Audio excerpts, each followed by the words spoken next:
I'm Denyse Mugabekazi from Rwanda and founder and executive director of Grown to Help organization, as Sofina has been introduced as right away.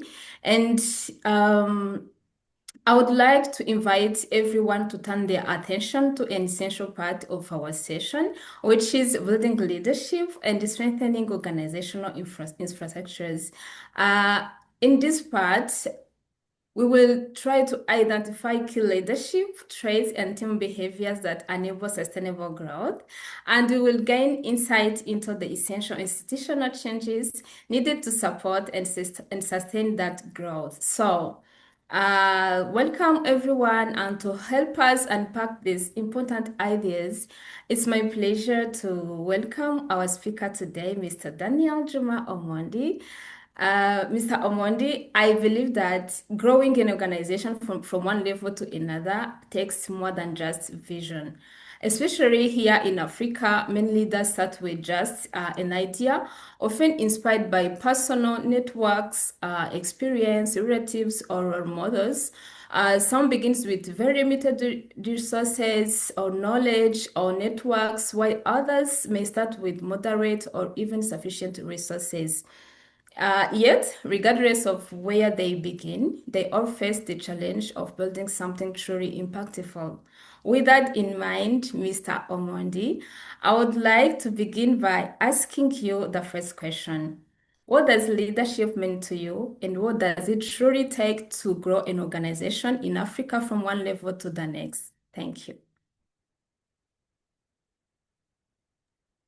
Thank you, Denise, and thank you, Sofina and Impact Direct for hosting me today. As you heard, my name is Daniel Juma. I am the regional representative of the Global Peace Foundation, and it is my honor to be hosted today. And I hope to share with you some of the key insights on what it takes for organizations to grow and thrive sustainably, especially within Africa. So for me, to start, leadership, for me, leadership, starts with a vision. So a leader must be able to have a vision. Number one, if you don't have a vision, you can't lead. So you have to be able to have a vision. If you don't have a vision yet, you need to develop that vision for you to lead. Number two, you have to do something to accomplish that vision, to put that vision into action. And so here we're talking about, of course, institutional strength, because within the leadership, area, you have to develop systems that work, and these systems include, of course, financial systems, HR systems, and organization culture that let other people, buy into that organizational culture and system. Yeah. So for me, most important is that, there has to be leadership. The leadership must have vision. And then as a leader, you must be able to have, of course, the systems and that help you, or what I like to call scorecard. So the vision is there, then you must have a scorecard. And scorecard is what you do every day, daily, to be able to achieve that vision. And then also another important aspect of leadership within institution is how do you buy into the team? How do you convince the team to buy into that vision? Because you may have very good products or very, very good ideas or very good visions, but if you don't have a team that believes in you, so as a leader, you have to convince the team to believe in you. They have to believe in the vision, whatever you're talking about. It is up to you to sell it into them, and so that they are able to implement that vision. So my chairman, Dr. Preston Henry Preston Moon, says that um, a dream, that he says that if one person has a dream, then it is just a dream. But if other people share into that dream, then that dream is achievable very, very quickly. So as a leader, whatever you're selling, whether it's an organization, whether it is a product you're selling, you have to be able to convince these people that you work with to buy into that vision. In short, what is your vision as a leader? And secondly, what is the scorecard? What are you doing every day to achieve to achieve that vision? And then, most importantly, what are you doing to recruit other people, recruit your team, to join you in that vision so that you are able to deliver that vision together? So one of the things that I was able to do was to improve, the working conditions of the people that I worked for when I came in. They did not feel like they were part of the team. But so when I joined, I was able to ask what are the challenges, what are the problems here? How can I make your life better? I wanted to make Global Peace a safe space for everyone to work. So these guys have to enjoy being here. They have to love working to the office. They have to love. Sometimes home can be stressful. So can you make the workspace so enjoyable, so safe for them that they feel sometimes happier to be in the office. So sometimes if you make the office so stressful, then people don't want to come to the office. They don't want to come to work. But one of the most important thing is if you let your team know that you're part of them, that they're integral part of your team, and you make it a safe space. You make sure that it's an enjoyable place. You ensure that you're providing them with the tools that they need to deliver the work. Ensure that they have, whether it's laptops, the working conditions should be, of course, clean. The environment should be clean. And for me, I came up with rules that, of course, make the space, very safe for everyone. For example, the women who work at Global Peace Foundation know that they are safe. We have something called zero tolerance, towards any form of harassment. So if you're working for Global Peace Foundation, nobody will harass you, whether it is the boss, whether the people you're working with. And then also because we have a vision that we are one family under God. It doesn't matter where you come from, where you worship. So whether you're a Muslim, whether you're a Christian, whether you are, whoever you are, there is a space for you, at the office, and your ideas are welcome. So we have another zero tolerance towards discrimination. So we do not discriminate against anyone.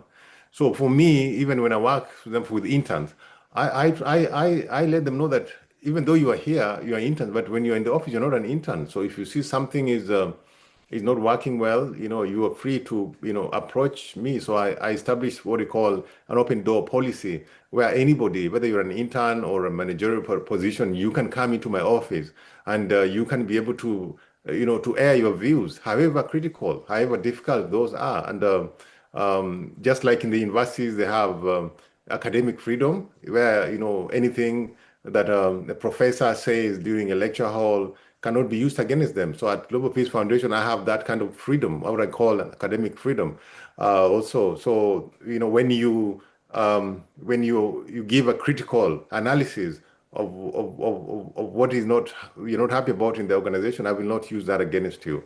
Yeah. So that is I've had several practical approaches to that. But one of the things that has helped me, as you know, organization systems are very, very critical. And in the systems, yeah, one of the most important organization system for an organization to work, of course, is the financial management system. So for me, I ensured, because I am not a financial expert, I am not an expert. So I had made sure that I hired, of course, ISPAC trained accountants who are able to manage the finances, properly. If you are a CEO that tries to micromanage everything, if you try to micromanage everything, then it becomes very, very difficult. So and some of these rules, I put them up in writing. So when you are employed, you sign this ethical conduct, code of conduct. Everyone must sign it you know and again, one of the most important, of course, is coming up with policies that enable the organizations to thrive freely. And for us to succeed, for some of these policies, of course, to succeed, you also must make sure that you have a working board. So if you're having an organization, you must make sure that the organization is also subjected to oversight. So as an CEO, I must make myself answerable, even though I'm the CEO, but I must create a board that I'm answerable to, that I report to, that I'm able to report. For example, give the financial reports, the governance reports, the environmental, compliance reports.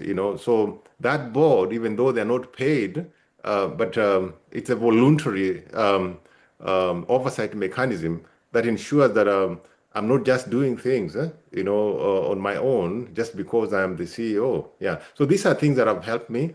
And because of that, I've gotten into I've not subjected myself into any problems. I don't have issues with finances. I reduce completely. Audit queries when the auditors come. The audit queries remain at the minimum. Yeah.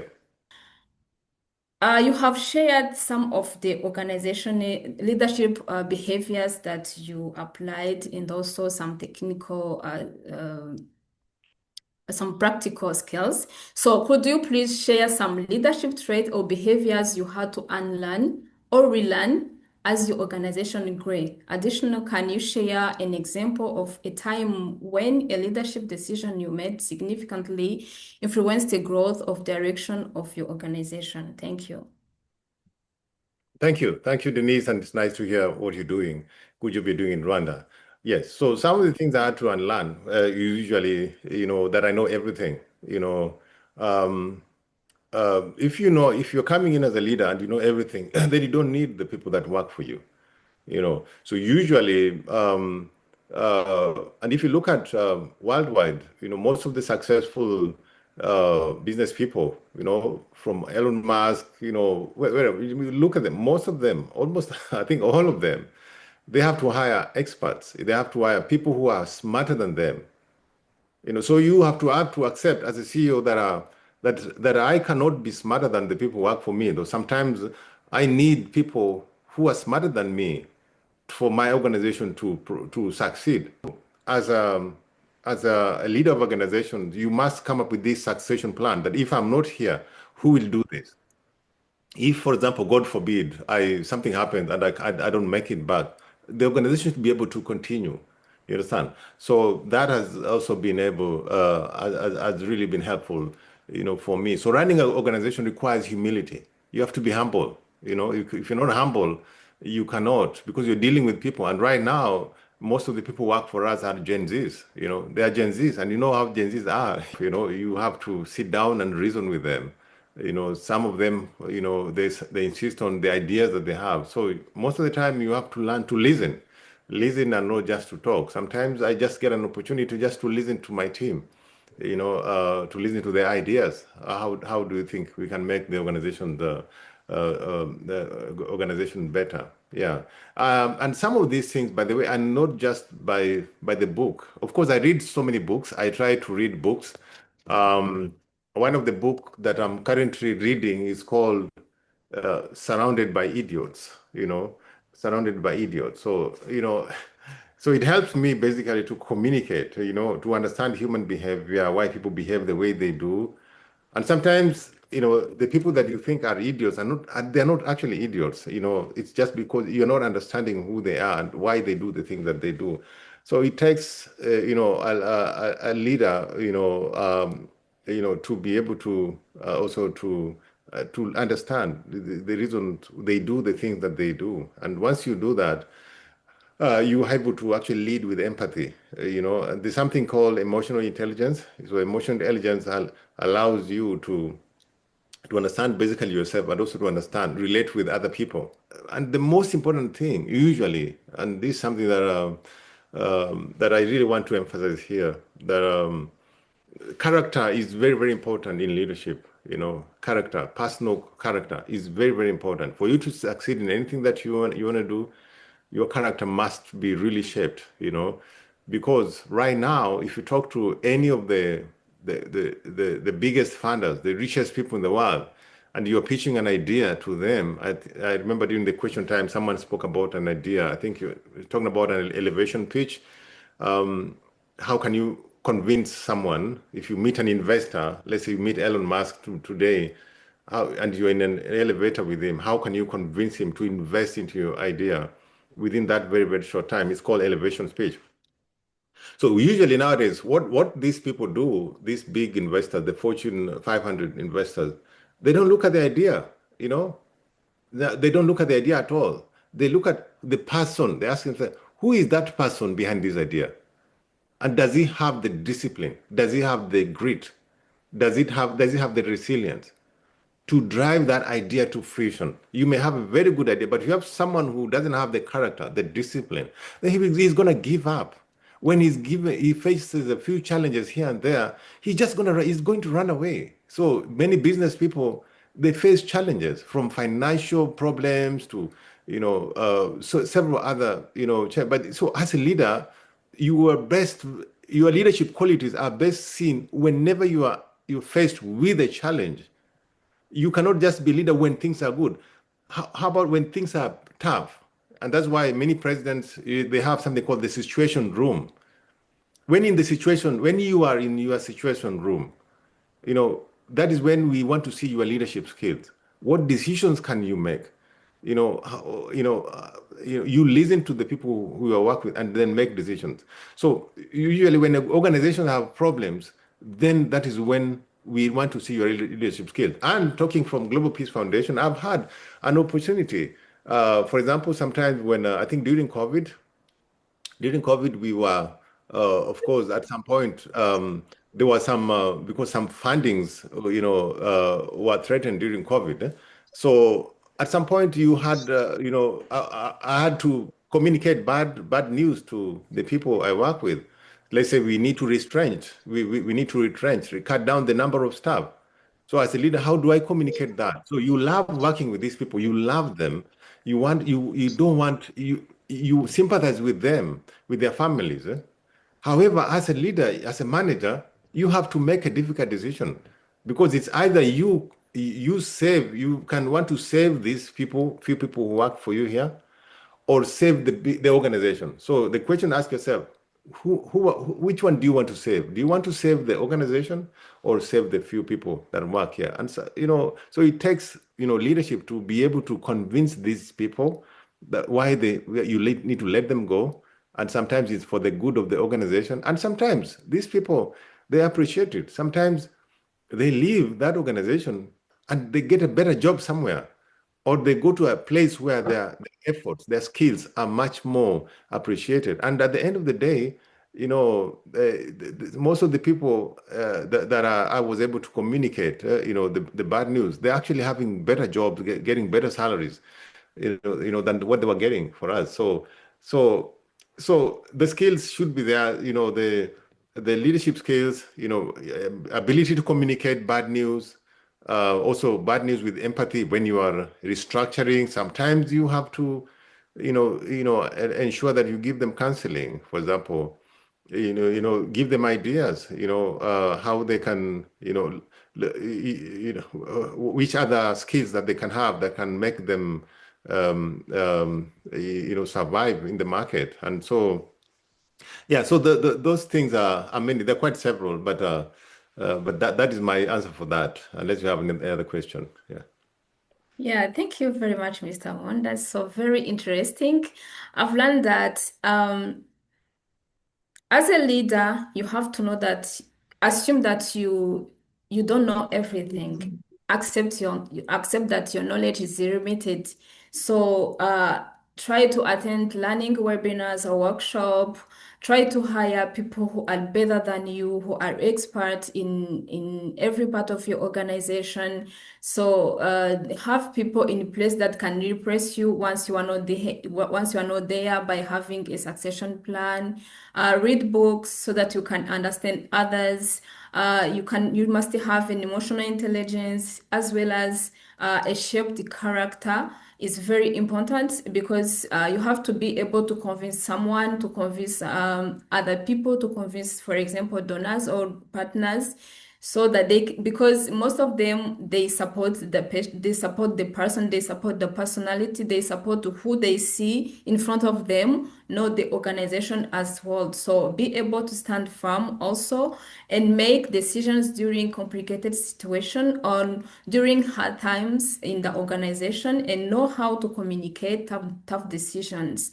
So Thank you very much. It's clear that unlearning and relearning are very essential part of leadership growth, and I'm sure many of us here can relate to that journey. Recognizing that adapting our mindsets and behavior helps us lead more effectively as our organization evolve. So, uh, let's go. Let's go to the audience. Can you please share us what are some of the leadership techniques they have had to learn? So what are the leadership or techniques you have had to learn and unlearn and relearn during your leadership journey? You can share with us some of your examples. Thank you. I'm very glad to hear that from Mr. Juma. Thanks a lot for what you've shared with us.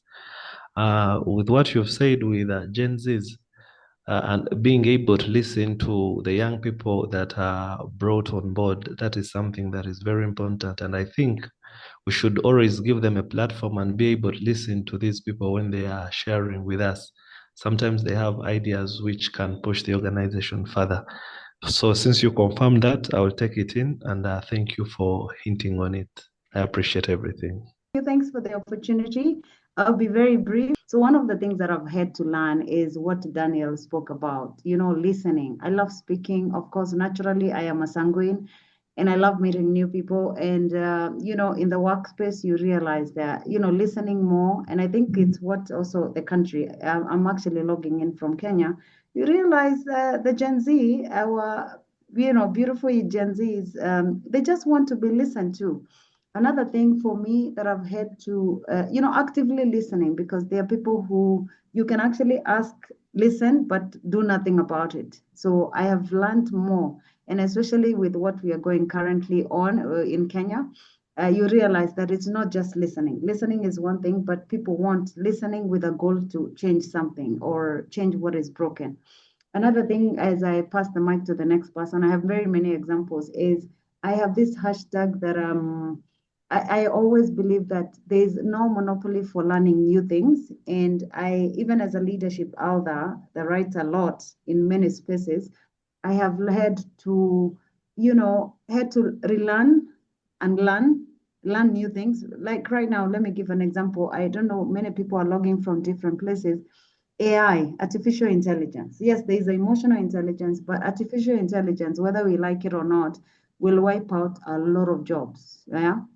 And this is a space where myself, you have to sit down on a computer and learn. And sometimes even like Daniel said, you have to take yourself to these places and learn new skills. So there's a lot of that. I believe I have this hashtag that says that, I'm a student for life by choice.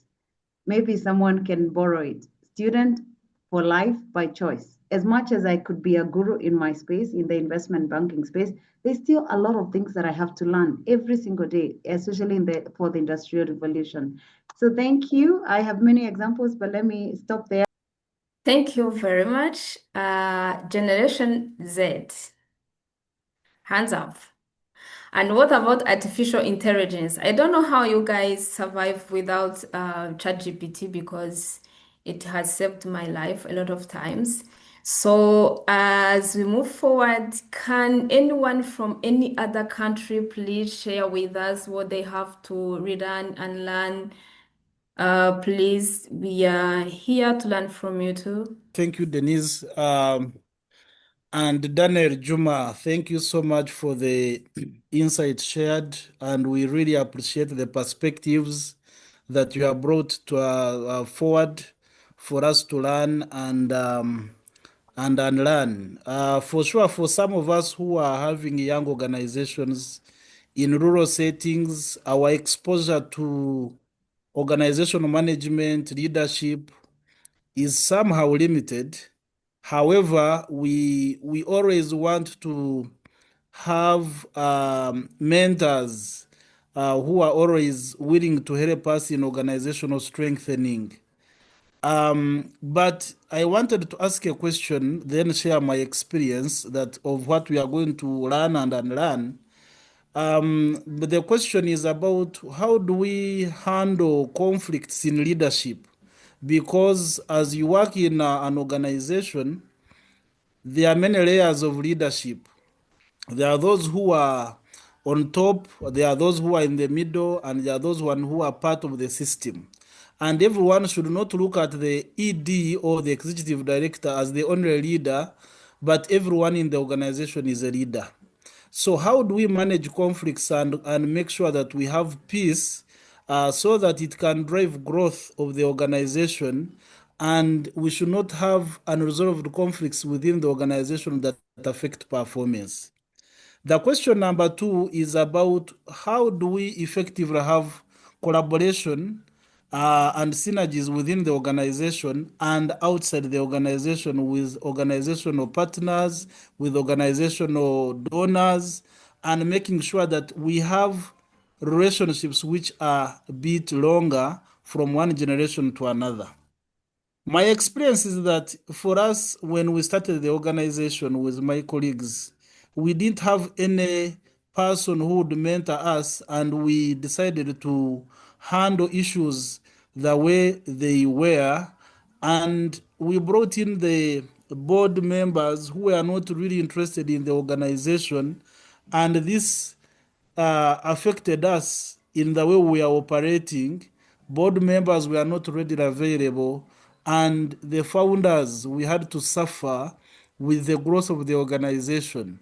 And this, over years, we realized that the governance leadership matters so much because people want to associate with success, and there must be champions within the organization, or people who are willing to champion the organization towards a strategic direction.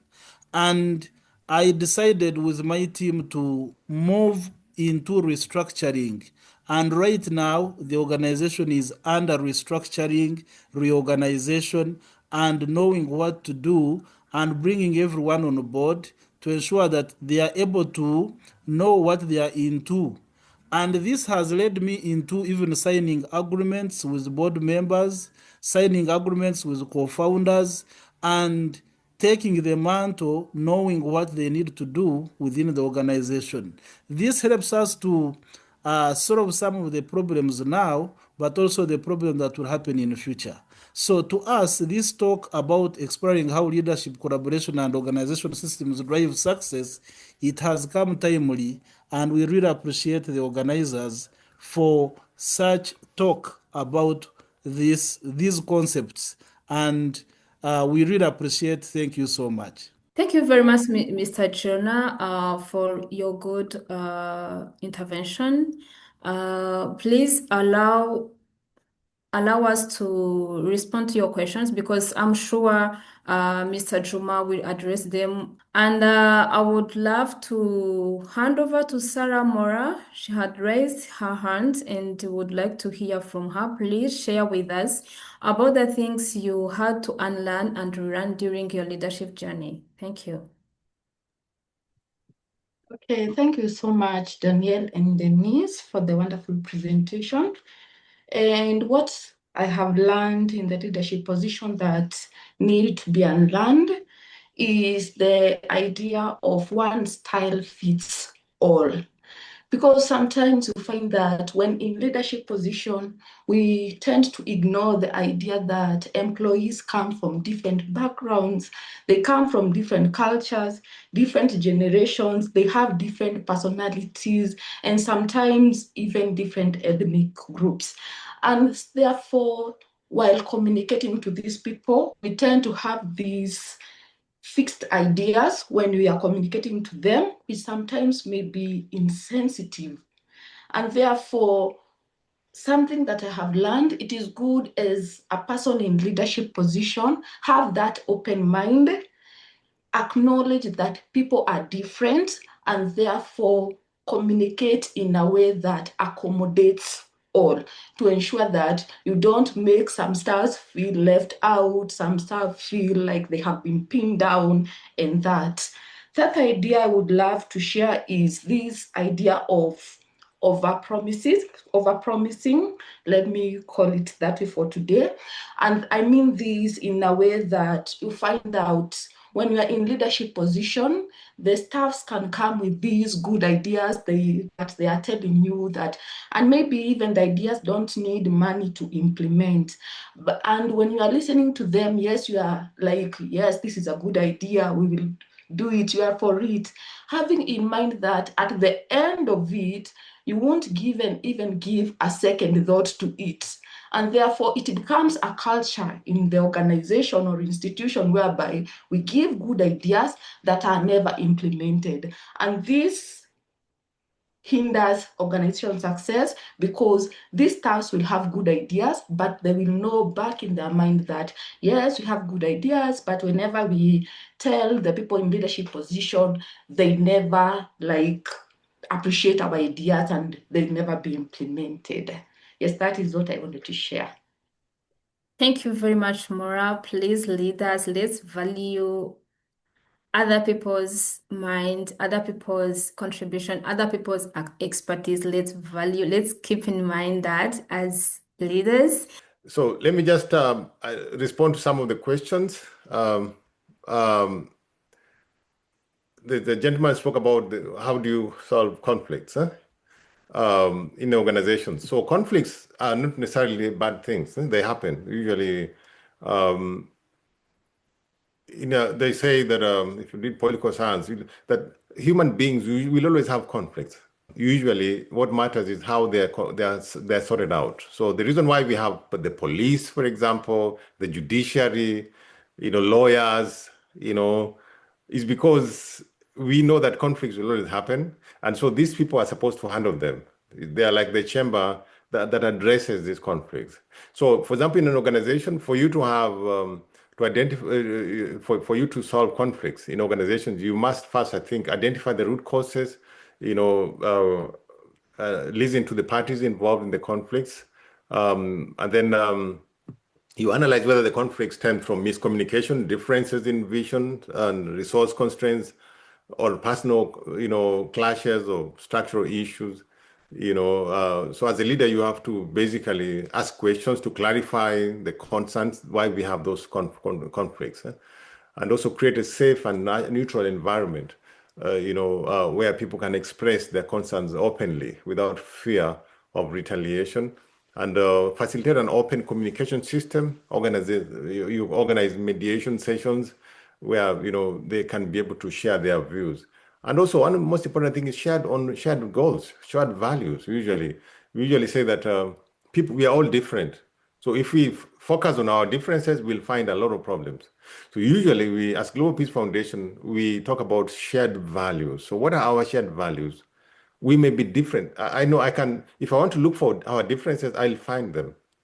But so as a conflict resolution guy, I need to look at what are those things that we share. We both love peace, we love family, we love order.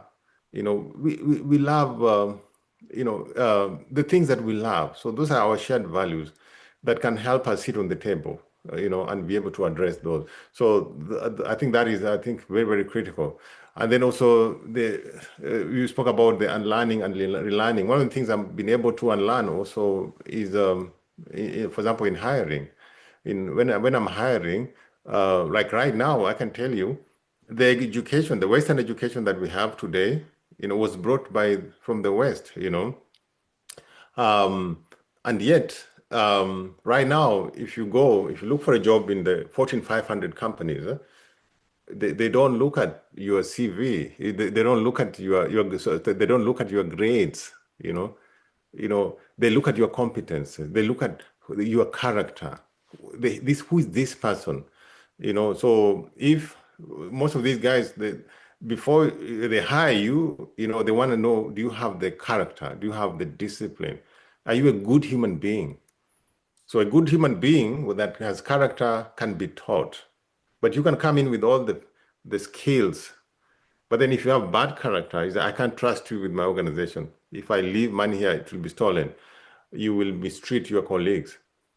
So many employers would rather employ a good person that has good character, then they will teach them those technical things. And then also relearning. One of the things that very, very critical is that every day is a learning opportunity. And so as a leader, I also had to relearn. I know right now this AI, there are people who still think AI is bad. Just like we had people those days who thought emails are bad. You understand? They never wanted to embrace emails. But now there's some people who do not want to use AI. They're thinking AI is bad, you know. But I can tell you AI is here to stay. And the people who are taking advantage of AI today are doing a better job, will do a better job than the people who are not doing that. For example, AI helps you to take, you know, you don't have to focus on the mundane. Those small things, AI will do them for you. For example, if you were a teacher in class, you don't have to waste time developing a lesson plan. Just AI will help you to do that so that you can focus on the teaching. You get my point? So you take care of the mundane. AI can summarize for you this book so that you just get the most important points. And so you can focus on the bigger picture.